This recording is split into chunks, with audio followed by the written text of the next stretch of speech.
Biro Investigasi Federal Amerika Serikat atau FBI dan Mabes Polri menyita sebuah kapal pesiar super mewah di perairan Laut Teluk Benoa, Bali.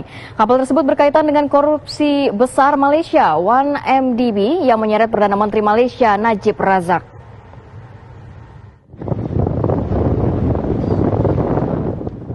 Tim FBI dibantu Bareskrim Mabes Polri berangkat ke tengah laut Teluk Benoa, Bali. FBI menangkap sebuah kapal super mewah yang terdaftar menjadi milik seorang pengusaha besar Malaysia. Namun kapal tersebut diyakini FBI dibeli dengan uang haram, hasil pencucian uang, kasus mega korupsi 1MDB.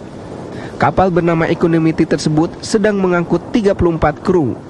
Menurut laporan, kapal ini sudah berada di perairan Indonesia sejak November tahun lalu. Kapal ini menjadi objek buruan Departemen Kehakiman Amerika Serikat sejak 2017.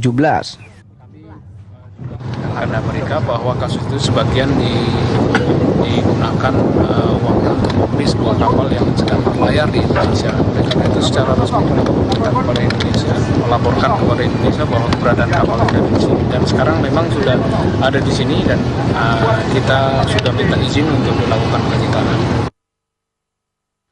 Menurut Departemen Kehakiman Amerika Serikat, DOJ, kapal Economity dibeli pengusaha asal Malaysia, Joe Low, sebesar 260 juta dolar Amerika Serikat atau setara dengan 3,5 triliun.